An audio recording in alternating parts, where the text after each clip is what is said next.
Friends, welcome to Bhairava view 786. இன்னைக்கு நம்ம பார்க்க போறது தாராளமாக பணவரவை பெறதுக்கு சொல்ல வேண்டிய மகாலட்சுமி மந்திரங்கள் பல இருக்கு. அந்த மந்திரம் என்ன, எப்படி அந்த மந்திரத்தை பிரயோகிக்கணும் அப்படின்ற எல்லா தகவல்களையும் இந்த வீடியோ மூலமா நம்ம பார்க்கலாம். வீட்டில் இருக்கக்கூடிய வறுமைகள் அனைத்துமே நீங்கி, கஷ்டங்கள் நீங்கவும், கடன் பிரச்சனையிலிருந்து நீங்கி நமக்கு தாராளமாக பணம் வரணும் அப்படின்னா நம்ம ஒரு சில விஷயங்களை கையாள வேண்டியதை இருக்கு. ஒருத்தவங்க நிறைய பணம் சம்பாதிச்சுக்கிட்டே இருப்பாங்க. அந்த பணம் வீண் விரயங்கள் அதிகமாக போய்கிட்டே இருக்கும். ஒரு சிலவங்க நல்லா சம்பாதிப்பாங்க, ஆனா கையில காசே தங்க மாட்டுது அப்படின்ற பிரச்சனைகளும் இருக்கு. அந்த மாதிரி இருக்கிறவங்களுக்கு மகாலட்சுமியுடைய அருளை பெறணும்னா அந்த பணம் நம்ம கிட்ட தங்கணும். அப்படி செலவு பண்ற பணம் நல்ல விஷயத்துக்காக செலவு பண்றோம் அப்படின்னும் பொழுது அது நமக்கு திருப்தியை கொடுக்கக்கூடியதாக இருக்கும். ஒருவேளை வீடு வாங்குறது, நமக்கு உபயோகமாக இருக்கக்கூடிய கார், வண்டி இந்த மாதிரி வாங்குறது, நகைகள் வாங்குறது, இந்த மாதிரியான நமக்கு தேவையான விஷயங்களை செய்யும் பொழுது நம்ம சந்தோஷமாக அந்த விஷயங்கள் செய்வோம். ஆனா ஒரு சில தேவையில்லாத வீண் விரயங்கள் ஆகுது அப்படின்னும் பொழுது அந்த வீண் விரயங்களை தவிர்க்கிறதுக்கு ஒரு சில விஷயங்களை நம்ம பண்ணணும். அது எல்லாத்தையும் இந்த வீடியோல நம்ம பார்க்கணும். வரிசையில எப்படி பூஜை பண்ணணும் மகாலட்சுமி தாயாருக்குன்றதுக்கு எல்லாத்துக்குமே வீடியோ மந்திரங்கள் எல்லாமே நான் கொடுத்துருக்கேன். அந்த வரிசையில மகாலட்சுமிக்கு விருப்பமாக இருக்கக்கூடிய ஆந்தை விக்கிரகம் நம்ம வீட்டுல கண்டிப்பா இருக்கணும். அதற்கான வீடியோவையும் நம்ம ஏற்கனவே கொடுத்துருக்கோம். நீங்க செக் பண்ணி பார்க்கலாம். நான் லிங்க் டிஸ்கிரிப்ஷன் பாக்ஸ்ல கொடுக்குறேன், நீங்க பாருங்க. ஆந்தை விக்கிரகம் இருக்கிற இடத்துல செல்வ நிலை அதிகமாகும் அப்படின்றது இருக்கு. அதற்கான வீடியோவையும் நீங்க செக் பண்ணி பார்க்கலாம். அடுத்தது ஒரு சில ரூபாய் நோட்டுகள்ல நம்ம சேகரிக்கணும் அப்படின்றதுக்கும் வீடியோ கொடுத்திருக்கேன். அது என்ன அப்படின்னா 786 அப்படின்ற நம்பர் கொண்ட நோட்டை நீங்க உங்க கையில கிடைச்சிச்சுன்னா நீங்க தான் குபேரர், நீங்க தான் மகாலட்சுமிக்கு விருப்பமானவங்க அப்படின்றதையும் நான் சொல்லியிருக்கேன். அதற்காக இதுதான் நான் நம்மளுடைய சேனலுடைய நேமையே பைரவா வியூ 786 அப்படின்ற பிக்ஸ் பண்ணதுக்கான காரணமும் அதுதான். என்னுடைய லக்கி நம்பராகவும் அந்த நம்பர் இருக்கு. கையில அந்த எண் கொண்ட ரூபாய் நோட்டு உங்க கையில கிடைக்குதுன்னா நீங்க அந்த ரூபாய் நோட்டை எப்படி பயன்படுத்தணும் அப்படின்றதுக்கான வீடியோவையும் நம்ம ஏற்கனவே கொடுத்துருக்கோம். நம்ம பேஜ்ல நிறைய வீடியோஸ், இந்த மணி ரிலேட்டடான வீடியோஸ் இருக்கு. அது எல்லாத்தையும் நீங்க செக் பண்ணி பாருங்க. மகாலட்சுமி கடாட்சம் நிறைஞ்சு இருக்கணும் அப்படின்னா என்ன மாதிரியான வழிபாடுகள் பண்ணணும் எல்லாமே நம்ம 1 by 1 வீடியோஸ் கொடுத்துருக்கோம். நீங்க செக் பண்ணி பாருங்க. இப்ப மகாவிஷ்ணுவுடைய துணைவியாக இந்த மகாலட்சுமி தாயார் விளங்குறாங்க. இந்த மகாலட்சுமி தாயாரையே நம்ம செல்வம், அதிர்ஷ்டம், வளமான வாழ்க்கை இது எல்லாத்துக்கும் தெய்வமாக நம்ம கருதி வணங்குறோம். ஒருத்தங்க செல்வ சிறப்போட இருக்கணும்னா அவங்க மகாலட்சுமி கடாட்சம் நிறைஞ்சவங்களாக இருக்கணும் அப்படின்றது நம்மளுடைய சாஸ்திரங்கள் சொல்லுது. ஒருத்தவங்களுக்கு மகாலட்சுமி தாயாருடைய கருணை பார்வை அவங்க மேல பட்டுச்சுன்னா கண்டிப்பா அவங்களுடைய வாழ்க்கையில வசதியான வாழ்க்கையும், செல்வ வளம், அதிர்ஷ்டம் இது எல்லாமே அவங்கள தேடி வரும் அப்படின்றது இருக்கு. அதனால்தான் மகாலட்சுமிக்குரிய நாட்கள்ல லக்ஷ்மி தேவியை மனதார நம்ம நினைச்சு அவங்களுக்கு உங்களுடைய சக்தி வாய்ந்த மந்திரங்களை நம்ம சொல்லி வழிபட்டா மகாலட்சுமியுடைய அருள் நமக்கு கிடைக்கும் அப்படின்றது இருக்கு. அப்படி மகாலட்சுமி தாயார் வீற்றிருக்கக்கூடிய 21 இடங்கள் என்னென்ன அப்படின்றதுக்கான வீடியோவையும் நம்ம கொடுத்துருக்கோம். நம்ம பேஜ்ல நிறைய வீடியோஸ் இருக்கு. நீங்க நிறைய வீடியோஸை நீங்க செக் பண்ணி அதோடைய பலன்களை பெறலாம். அந்த மகாலட்சுமி தாயாரை சிறப்பிக்கக்கூடிய அந்த மந்திரம் என்ன அப்படின்றத நம்ம பார்த்துக்கலாம். இந்த மந்திரத்தை லக்ஷ்மி காயத்ரி மந்திரம் அப்படின்ற பெயரால நம்ம அழைக்கிறோம். ஓம் மகா தேவேச வித்மகே விஷ்ணு பத்னேச்ச தீமகி தன்னோ லக்ஷ்மி பிரச்சோதயாத் அப்படின்ற இந்த சுலபமான மந்திரத்தை நம்ம சொல்லும் பொழுது நமக்கு இந்த மகா விஷ்ணுவுடைய துணைவியாக திகழக்கூடிய இந்த மகா லட்சுமியுடைய அனுகிரகம் நமக்கு கிடைக்கும் அப்படின்றது இருக்கு.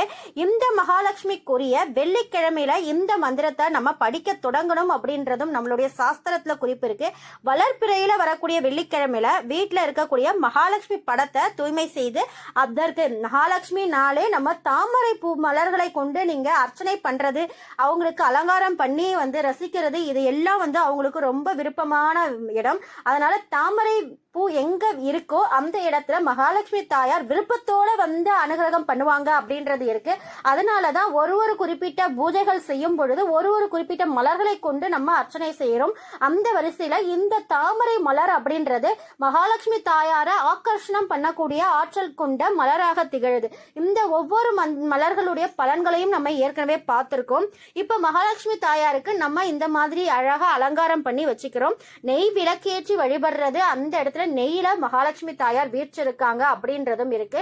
நம்ம ஏத்தக்கூடிய காமாட்சி அம்மன் விளக்குல சிறிதளவு நெய் ஊற்றி அதுல பஞ்சு திரி போட்டு இல்லைன்னா தாமரை தண்டு இருக்கு இல்லையா அதோடைய திரியையும் நம்ம போட்டு அடுத்துல கண்டிப்பா காமாட்சி அம்மன் விளக்குல நீங்க போடக்கூடிய இன்னொரு பொருளும் பணத்தை ஈர்த்து கொடுக்கக்கூடிய ஆற்றல் கொண்டது டைமண்ட் கற்கண்டு அப்படின்னு சொல்லக்கூடிய இந்த கற்கண்டை அந்த காமாட்சி அம்மன் விளக்குல நீங்க போட்டு நீங்க ஏத்தி பாருங்க. அந்த இடமே செல்வ சிறப்போட வீற்றிருக்கும் அப்படின்றதுதான் நம்மளுடைய சாஸ்திரத்துல சொல்லக்கூடிய விஷயம்.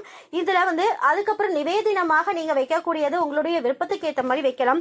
மகாலட்சுமி தாயார் அப்படின்னு சொல்லும் பொழுது சர்க்கரை கலந்த பசும்பால் அல்லது சர்க்கரை பொங்கல் நிவேதனமாக வைத்து வழிபடுறது அப்படின்றது சால சிறந்ததாக கருதப்படுது. அதையும் தாண்டி பாசிப்பருப்பு கொண்டு பாயாசம் செய்யறது எல்லாம் செய்யலாம். உங்களுடைய விருப்பத்துக்கு ஏற்ற மாதிரியான நிவேதங்களா வச்சு நீங்க வழிபடலாம். அதன் பிறகு இந்த மந்திரத்தை எப்பவுமே ஒரு குறிப்பிட்ட மந்திரத்திற்கு ஒரு குறிப்பிட்ட எண்ணிக்கையில உருவேத்தனம் அப்படின்றதுல பல வீடியோஸ்ல நான் கொடுத்திருக்கேன்.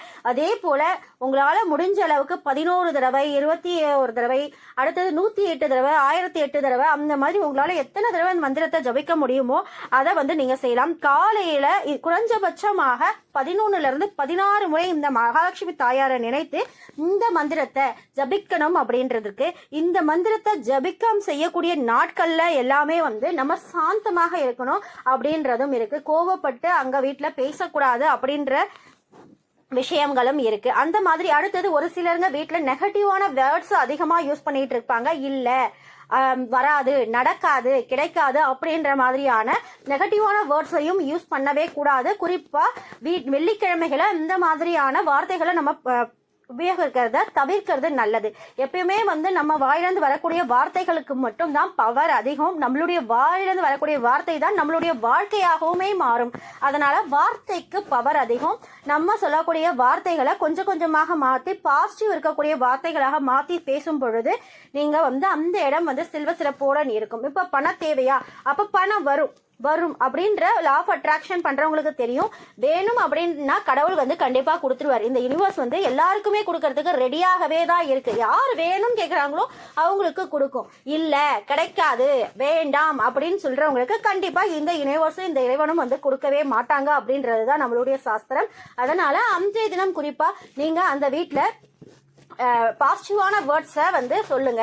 இப்போ ஒரு பொருள் காலி ஆயிடுச்சா தீந்துருச்சு இல்ல அப்படின்ற வார்த்தைக்கு பதிலாக சரி வாங்கிடலாம் அப்படின்ற வார்த்தைகள் நீங்க பயன்படுத்துறீங்கன்னா அந்த இடத்துல மகாலட்சுமி தாயார் வீற்றிருப்பாங்க அப்படின்றது இருக்கு. உங்களுக்கு இந்த வீடியோ ரொம்ப பிடிச்சிருக்குன்னா ஒரு லைக் பண்ணிட்டு உங்களுக்கு இந்த வீடியோக்கான கமெண்ட் எதனா கொடுக்கணும்னு நினைச்சீங்கன்னா நீங்க கமெண்ட் பாக்ஸ்ல கமெண்ட் தெரிவிக்கலாம். வேற என்ன பிரச்சனைக்கான தீர்வுகள் உங்களுக்கு தேவைப்படுது, என்ன மாதிரியான வழிபாடுகளை பத்தி தெரிஞ்சுக்கணும்னாலும் சரி அதை நீங்க கமெண்ட் பாக்ஸ்ல கமெண்ட் பண்ணீங்கன்னா அந்த குறிப்பிட்ட வழிபாடுகள் என்ன பண்ணணும், எப்படி மந்திரம் ஜபிக்கணும், எந்த மாதிரியான மந்திரங்களை ஜபிக்கணும் அப்படின்றதுக்கான வீடியோவையும் நான் ரெடி பண்ணறதுக்கு ஈஸியா இருக்கும். யாம் பெற்ற இன்பம் பெருக வையகம். இறைவனுடைய ஆசீர்வாதத்தாலையும் இந்த குபேர பிரபஞ்சத்துடைய ஆசீர்வாதத்தாலையும் உங்கள் தேவைகள் அனைத்தும் நிறைவேறி நீரூடி வாழணும் இந்த இறைவனுடனும் இந்த குபேர பிரபஞ்சத்திடமும் கேட்டுக்கிற வாழ்க வளமுடன் வாழ்க வளமுடன் வாழ்க வளமுடன்.